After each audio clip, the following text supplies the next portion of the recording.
ইরানের প্রধানমন্ত্রী মারা গেছে, ভারতবর্ষের মানুষ ইরানের প্রধানমন্ত্রীর ছবি বুকে নিয়ে বুক চাপড়ে কাঁদছে, আমাদের কি হলো গো, আমাদের কি হলো গো। হ্যাঁ, মনে রাখবে, যুদ্ধ কোনোদিনই ভালো সংকেত দেয় না। আজ পর্যন্ত যুদ্ধ করে পৃথিবীতে কোনো সমস্যার সমাধান হয়নি। যত সমস্যার সমাধান হয়েছে সব কিন্তু আলোচনা করে। ইরানের প্রধানমন্ত্রী মরে গেল, ভারতবর্ষের কিছু কিছু মানুষ গিয়ে বুক চাপড়ে কাঁদলো। কিন্তু এই ভারতবর্ষের বুকে দোল পূর্ণিমার দিন একটা 26 বছরের ছেলে না বুঝে একজন বিধর্মীর গায়ে রং দিয়ে দিয়েছিল বলে তাকে হত্যা করে দেয়া হলো। তার জন্য কেউ একবার প্রতিবাদ করলো না, কেন তোমরা নির্দোষকে মারলে। এই জন্যে নিজের সত্তাকে বিসর্জন দিয়ে অন্যকে আপন করতে গেলে নিজের জীবনে দুঃখ নেমে আসে। আজকে আপনাদের গ্রামে হরিনাম হচ্ছে, আপনাদের গ্রামে সংকীর্তন হচ্ছে, এত মানুষে ছুটে এসেছেন, সকলে হরিনাম আস্বাদন করছেন। মনে রাখবেন, গ্রামের যে মন্দির, যে হরিনাম, এই হরিনামের কৃপা, হরিনামের করুণা গ্রামের মানুষ তখনই পাবে যদি হরিনাম চলাকালীন গ্রামের মানুষ সম্পূর্ণ নিরামিষ খায়। তবে আপনার গ্রামে হরিনাম হবে, আপনি ডিমের ঝোল দিয়ে ভাত খেয়ে কীর্তন শুনতে আসবেন, তা বললে কি করে হবে? নিজেকে, নিজের জীবনকে উন্নত করা, নিজের আত্মাকে উন্নত করা এত চারটিখানি কাজ নয়। তা যদি হতো তাহলে তো দেশে সাধু বেড়ে যেত, চোর কমে যেত। দেশে চোর বেড়ে গেছে, সাধু কমে গেছে। হ্যাঁ, যে মন্দির আপনারা গ্রামের মানুষ তৈরি করেছেন ইট বালি সিমেন্ট চুন সুরকি দিয়ে, বলুন তো, যে মন্দির আপনারা তৈরি করলেন সেই মন্দিরটার মূল্য বেশি না যেই মন্দির ভগবান আমাদেরকে দিয়ে পাঠিয়েছেন সে মন্দিরটার মূল্য বেশি? এইটা কেন? যা আছে ব্রহ্মাণ্ডে তাই আছে দেহভাণ্ডে। তাহলে যে মন্দির মানুষ তৈরি করলো সেই মন্দিরে প্রত্যেকদিন সন্ধ্যেবেলা করে কি জ্বালে? ধূপ, ধুনো, প্রদীপ, পঞ্চপ্রদীপ। যে মন্দির মানুষ তৈরি করলো সেই মন্দিরে ধূপ জ্বালায়, আর যে মন্দির ভগবান দিয়ে পাঠিয়েছে এখানে বান্ডিল বান্ডিল বিড়ি জ্বালায়। যে মন্দিরে পাথরের ঠাকুর বসে আছে সেইখানে আলু ভাজা, উচ্ছে ভাজা আর বড়ি ভাজা প্রেমানন্দে ভোজন করে নদী আরো রাজা, ভজপতি তো উদ্ধারণ শ্রী গৌর। যে মন্দিরে পাথরের ঠাকুর বসে আছে সেখানে শাক শুক্তা দিয়ে ভোগ দিচ্ছে, আর যেই মন্দিরে সাক্ষাৎ ভগবান বসে আছে এখানে কেজি কেজি পোল্ট্রি মুরগি ঢুকি যাচ্ছে। তাও হরিনামে দুটো দিন বাদ দিয়ে দিই, ওটাও বাদ দিচ্ছে। বলে আজ খাবনি তো কবে খাবো? মনে রাখবে, জীবনে সারা জীবন শুধু খেতে খেতে ঘুমোতে ঘুমোতে সময় চলে গেল। শুধু খাওয়া আর ঘুম, ঘুম থেকে উঠে খেলাম, খেয়ে গিয়ে ঘুমোলাম, আবার খেলাম, আবার ঘুমোলাম। জীবনে কি শুধু এজন্যই এলাম? জীবনে কি শুধু এজন্যই আসা? মনে রাখবেন, যে মায়েরা বসে আছে পিছনে বসে খুব হাসছেন, কোলগেট হাসি। হ্যাঁ, ভগবান একটা এত সুন্দর গলা দিয়েছেন আপনাদেরকে, কি গজ গলা নাকি বলে না, হাতির মতো থরথর কাটা গলা। এ গলায় কি শুধু সোনার উপর হার পরবেন? মাঝে মাঝে একটু তুলসীর মালা পরুন, তবে তো গলার সৌন্দর্য বাড়বে। সোনা পরলে সুন্দর লাগে, আমি না বলবো না, কিন্তু তুলসীর হারটা পরলে আরেকটু সৌন্দর্যটা বেড়ে যায়। এই জন্যে জীবনে ভালো চাওয়ার মানুষের বড় অভাব, মন্দ চাওয়ার মানুষ জগতে প্রচুর পরিমাণে আছে। ভক্তমণ্ডলী, ভক্তিমতী মায়েরা, বৈষ্ণব মহাজন লিখছেন, এ তিন ভুবন আনন্দে ভরিল, উঠিল মঙ্গল তিন ভুবন আনন্দে ভরিল, উঠিল মঙ্গল তিন ভুবন আনন্দে ভরিল, উঠিল মঙ্গল তিন ভুবন আনন্দে ভরিল, উঠিল মঙ্গল কহে প্রেমানন্দে এমন গৌরাঙ্গে রতি না জন্মিল। কহে প্রেমানন্দে এমন গৌরাঙ্গে রতি না জন্মিল। কহে প্রেমানন্দে এমন গৌরাঙ্গে রতি না জন্মিল। কহে প্রেমানন্দে এমন গৌরাঙ্গে রতি না জন্মিল। বলি আমার ভাগ্যে ভাগ্যে হলো না গো, আমার ভাগ্যে হলো না গো, বলি আমার ভাগ্যে হলো না গো, আমার ভাগ্যে হলো না গো, সবাই তোমার নাম নিল, আমার ভাগ্যে হলো না গো, বলি সবাই তোমার নাম নিল, ওগো আমি পতিত পড়ে রইলাম। হরি বল। হলো না গো, আমি পতিত পড়ে রইলাম, আমার ভাগ্যে হলো না গো, আমার ভাগ্যে হলো না গো, বলি কহে প্রেমানন্দ এমন গৌরাঙ্গে রতিনা জন্মিল মন। ওগো কহে প্রেমানন্দে এমন গৌরাঙ্গে রতিনা জন্মিল এ তিন ভুবন আনন্দে ভরিল উঠিল মঙ্গল সোম। মঙ্গল কহে প্রেমানন্দে এমন গৌরাঙ্গে এমন গৌরাঙ্গে রতিনা জন্মিল মন। বাল রতিনা রতিনা জন্মিল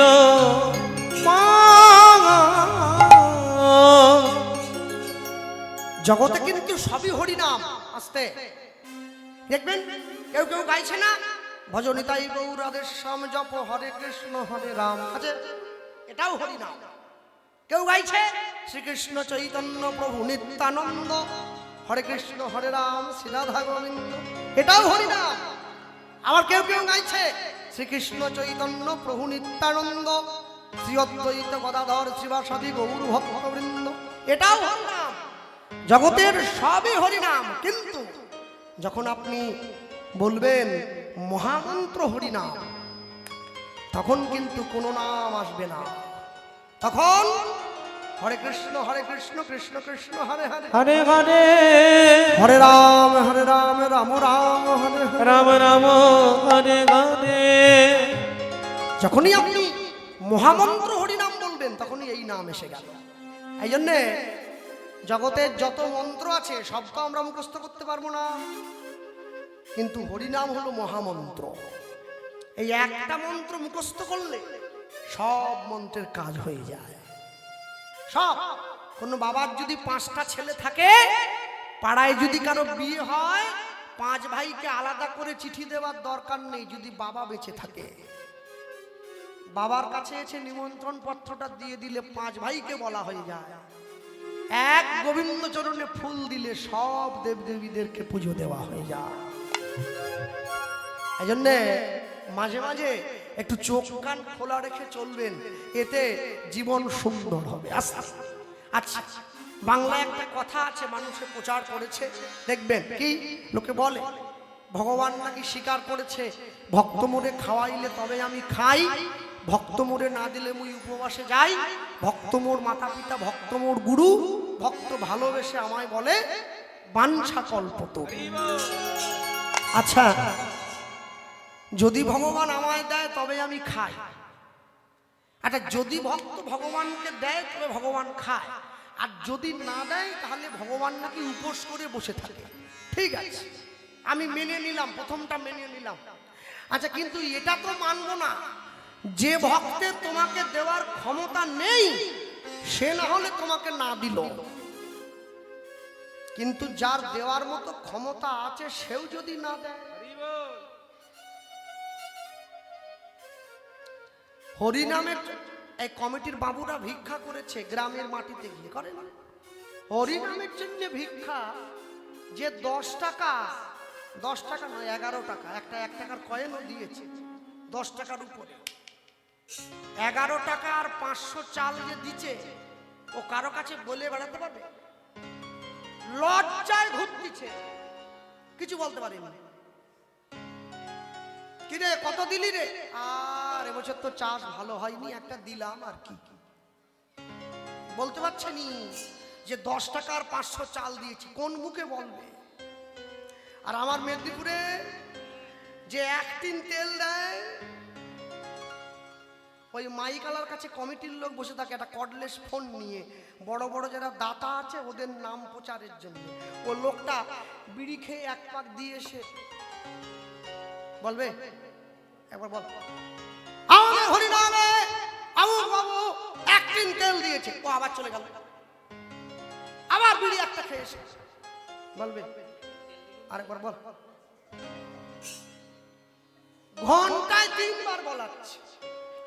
হ্যাঁ, কমিটি যখন দেখলো শুধু ঘুরে এসে এসে একবার করে বলাচ্ছে, কমিটি সভাপতি এসে বলে, ভাই তোর তেল টিনটা তুই বাড়ি নিয়ে যা, দরকার নাই, লোককে না খাইয়ে ছেড়ে দিব। এতবার যদি বলতে হবে, আগে জানতাম এইরকম তেল টিনে আমাদের দরকার নাই। আরে ডান হাত যদি দেয়, বাঁ হাত জানতে পারবে না, তাকে দান বলে। তুমি 1 টিন তেল দিচ্ছ, ঘন্টায় 3 বার করে বলাচ্ছ, তেলের তেল বের করে দিচ্ছ একবার, এত বলার কি আছে? না না, এখানে সবাই ভালো, এখানে প্রচার কেউ। আর যে লোকটা 2 বস্তা চাল দেয়, ওকে দেখে কে? ও তো শুট বুট করে হরিনামের 2 বস্তা চাল দিচ্ছে। ওরে বাপ, যা। তবে আমি বলবো, ভগবানের সেবা, ভক্ত সেবা সব ভাগ্যে হয় না। হয় কি, ভগবান কিন্তু সবাইকে সবটা পূরণ করে দেন না। যাকে মন দিয়েছেন তাকে ধন দেন নাই, আর যাকে ধন দিয়েছেন তাকে মন দেন নাই। আর যাকে দুটোই দিয়েছেন তিনি তো সমাজে সকলের কাছে শ্রদ্ধার ব্যক্তি। দেখবেন, কোকিলকে কণ্ঠ দিয়েছে, রূপটা কেড়ে নিয়েছে, আর ময়ূরকে রূপটা দিয়েছে, কণ্ঠটা কেড়ে নিয়েছে। এটা ঈশ্বরের দান, সবাইকে সবটা সমানভাবে দেবেন না, তিনি আলাদা আলাদা করে দেন। তা যাই হোক, আমি যে জায়গায় বলতে গিয়েছিলাম, এই যে মায়েরা বসে আছেন সকলে, অনেক অনেক দক্ষিণ 24 পরগনা অনেক অনেক জায়গায় হরিনাম গাইতে গিয়ে শুনেছি, সেই গ্রামে একটা বড় কালী মন্দির আছে। কালী পুজোর সময় নাকি গ্রামের মায়েরা মা কালীর ভরে পড়ে, আছে এরকম অনেক জায়গায় আছে। হ্যাঁ, অনেক অনেক গ্রামে গিয়ে হরিনামের সময় শুনলাম, এই গ্রামে একটা জাগ্রত মনসা মায়ের মন্দির আছে। হরিনামের সময় গ্রামের মা বোনেরা নাকি অনেকে মা মনসার ভরে পড়ে, দেখবেন আছে। আচ্ছা, যারা বসে আছেন জ্ঞানী গুণীজন, একজনও বলুন তো, বাবা গোপাল কৃষ্ণ, আমাদের গ্রামে হরিনামের সময় এতদিন পর্যন্ত একজন বাড়ির কেউ রাধা কৃষ্ণের ভরে পড়েছিল? পড়বেনি? নিতাই গৌর, অদ্বৈত আচার্য, মানে যত ভরের ঠেকা কি সবাই শীতলা কালী মনসা নিয়ে রেখে দিয়েছে, আর কারো ভরে কেউ পড়ছেনি। মনে রাখবেন, জগতে কষ্ট না করলে কৃষ্ণ পাওয়া যায় না, কষ্ট করলে তবেই কৃষ্ণ পাওয়া যায়। হরিসভায় বসে আজকে লীলা মাধুর্য আস্বাদিত গীতব্য যা হবে, আমার লেখা থাকে খাতায়। গত বছর আপনাদের স্থানে পরিবেশন হয়েছিল বাগবাজারের মদন মোহন, আমার খাতায় লেখা আছে, কেন ভুলে যেতে পারি। হ্যাঁ, তাই এবছর আমার খাতাটা খুলে দেখলাম গতবারের ডোঙাজোড়ায় কি হয়েছিল। তবে তার আগে একটা ক্ষমা প্রার্থী, বিকেল 4টের থেকে আমার গানটা ছিল আজকে, কিন্তু একটু অসুবিধার জন্য আমি এসে পৌঁছাতে পারিনি, এই জন্য এখন আমাকে করতে হচ্ছে। এটা আমার আগে আমার প্রেমানন্দ ভাই ও করে দিয়েছে, আগে এসে পড়েছিল বলে খুব সুন্দর গান করেছে, আমার ভালো লেগেছে। হ্যাঁ, আর যেটা বড় বলার সেটা হচ্ছে, ও যদি সময়ে না এসে পড়তো তাহলে কিন্তু আমার সম্মানটা চলে যেত, কেননা অনেক দূর থেকে আমাকে আসতে হয়েছে। তারপরে এই মুসলমান ভাইদের এই রমজান মাস চলছে, তো কদিন পরে ঈদ, ওই ধুলোগড় থেকে একবারে এই কলকাতা ঢোকার মুখ পর্যন্ত কেনাকাটি করছে সকলে, এত জাম, ওখানেই 2 ঘন্টা সময় খেয়ে গেছে। তো যাই হোক, আপনারা যে গতবারের মতো এবারেও সময় দিয়ে অপেক্ষা করে বসে আছেন, এর জন্য সকলার চরণধুলি আরেকবার মাথায় নিয়ে নিতাই গৌর প্রেমানন্দ হরি বল হরি বল। তাই বলতে গিয়ে যেটা বলা, সেটা হলো অন্য কিছু নয়। শ্রীকৃষ্ণ চৈতন্য মহাপ্রভু তিনি তার জীবনে 2 বার বিয়ে করলেন, সকলেই জানেন আপনারা। প্রথম স্ত্রী লক্ষ্মীপ্রিয়া, পরেরটি বিষ্ণুপ্রিয়া। আচ্ছা বেশ, কিন্তু প্রথম বিয়েটা নিজের ইচ্ছায় করলেন। দ্বিতীয় বিয়েটা মায়ের ইচ্ছায় করলেন। ছেলে যখন বিয়ে করতে যায় মায়ের পায়ে হাত দিয়ে প্রণাম করে মাকে বলে যায়, মা আশীর্বাদ করো, তোমার জন্য দাসী আনতে যাচ্ছি। মহাপ্রভু সচিমার পায়ে হাত দিয়ে প্রণাম করলেন। প্রণাম করে বিবাহ করতে গিয়েছে। বিয়ে করে এসে বিষ্ণুপ্রিয়ার হাতটা সচিমায়ের হাতে ধরিয়ে দিয়েছেন। ধরিয়ে দিয়ে সচিমাতাকে বলছেন, মা আশীর্বাদ করো, এই যে রইল তোমার দাসী, এবার আমায় বিদায় দাও, এবার আমি আসি।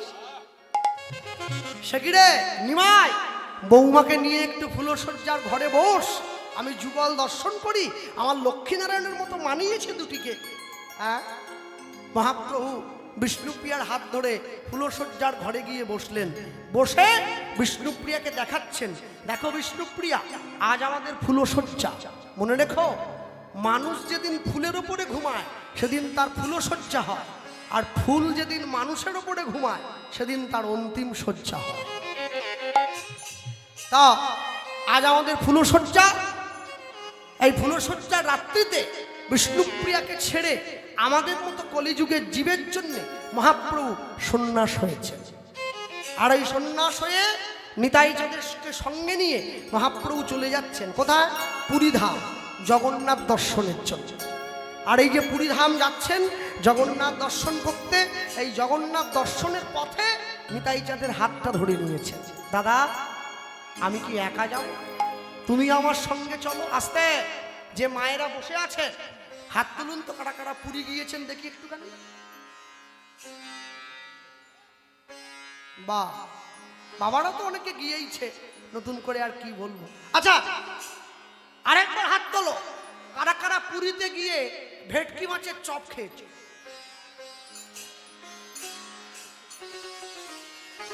খাওনি? তাহলে জীবন তো বেকার করে দিলে। আমি অবাক হয়ে যাই, লোকে জগন্নাথের প্রসাদও খায়, আবার হোটেলে গিয়ে মাংস খায়, মদও খায়।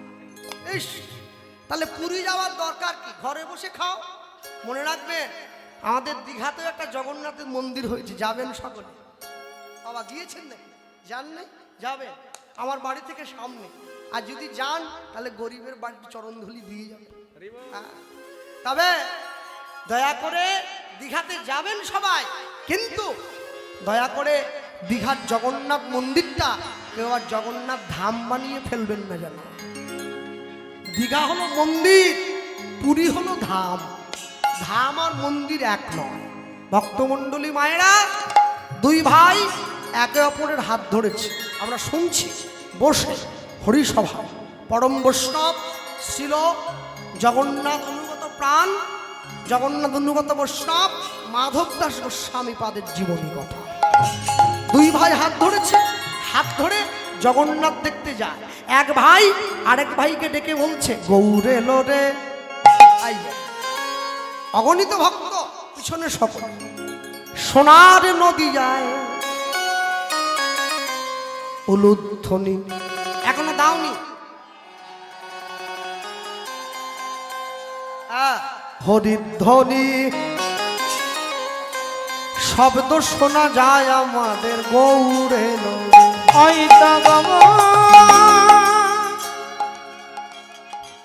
একটু হাত তোলা যায়? যে মায়েরা হাত নামিয়ে রেখেছে, আমি যাওয়ার সময় কমিটির বাবুদেরকে বলে যাব, সে কিন্তু 1700 1500 কোনোটাই পাবেনি।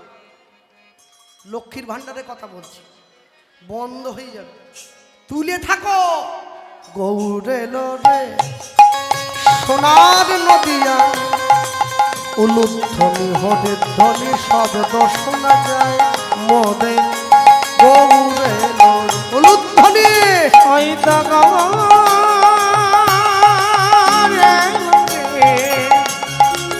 সোনার নদী যায় উলুধ্বনি হরির ধ্বনি শব্দ শোনা যায় মোদের গৌরে এলো রে। ওই তো গৌরে এলো রে সোনার। এই ক্যামেরা ভাই পিছনে ঘোরাও তো, ঘুরবে না, তুলে ঘোরানো যাবে না। চিত্রগুপ্তের ক্যামেরায় ছবিটা উঠে থাক, কারা নামে নিচ্ছে হাত। হ্যাঁ, দাও। গৌর এলো রে সোনার নদিয়ায় উলুধ্বনি হরি বল। উলুধ্বনি হরি ধ্বনি শব্দ শোনা যায় মোদের গৌরে এলো রে। ওই তো গৌর এলো রে সোনার নদী যায় উলুধ্বনি হরি ধ্বনি শব্দ শোনা যায় গৌর এলো রে হরি বল। বাহু তুলে বলো প্রেম সে। উলুধ্বনি হরি ধ্বনি শব্দ শোনা যায় মোদের গৌরে এলো রে। গৌর এলো রে সঙ্গে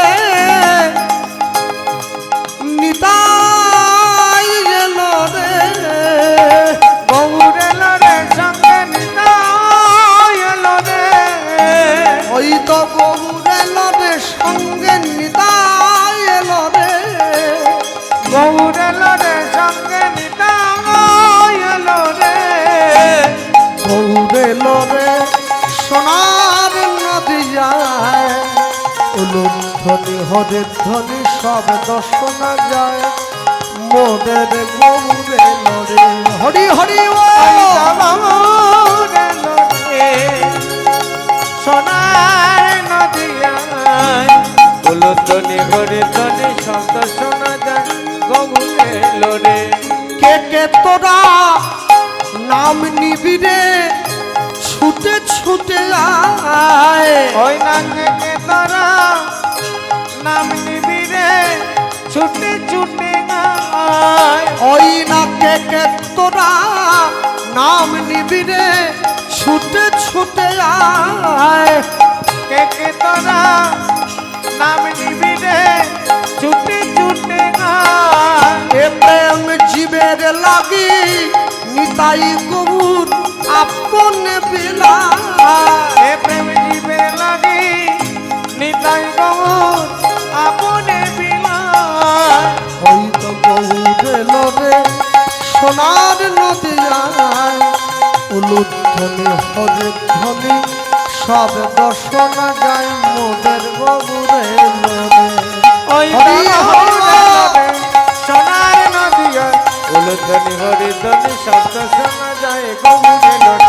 ওই গৌর এলো রে সোনার নদিয়ায় উলুধ্বনি হরি ধ্বনি শব্দ শোনা যায় মোদের গৌর এলো। ওই গৌর এলো রে সোনার নদিয়ায় উলুধ্বনি হরি ধ্বনি শব্দ শোনা যায় গৌর এলো রে। আরে বলো ভাই চৈতন্য মহাপ্রভুকে জয় পরম দয়াল নিতাই চাঁদ কে জয় নিতাই গৌর প্রেমানন্দে নিতাই গৌর হরি নিতাই গৌর হরি হরি দুই ভাই জঙ্গলের মধ্যে দিয়ে চলে যায় হাঁটতে হাঁটতে হঠাৎ করে কে যেন পিছন থেকে চিৎকার করে ডাক দিল দয়াল নিতাই আমার দয়াল নিতাই দয়াল গৌ দয়াল নিতাই আমার দয়াল গো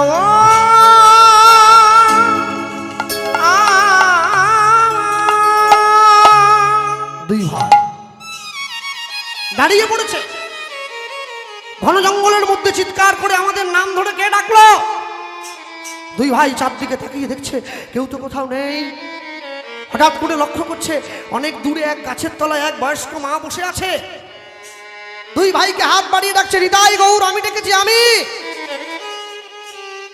দুই ভাই ছুটতে ছুটতে গিয়ে সেই মায়ের সম্মুখে দাঁড়িয়ে বলছে মা তুমি আমাদের ডাকলে হ্যাঁ আমার কাছে আয় দুই ভাই মায়ের কাছে গিয়ে দাঁড়িয়েছে এ কি মা তুমি আমাদের ডাকলে কেন এই শোন না আমার কাছে একটু বস দুই ভাই মায়ের দুই দিকে বসে পড়েছে হ্যাঁ রে তোরা কারা রে আমরা আমরা আমরা দুই ভাই তো একই মায়ের পেটের দুই ভাই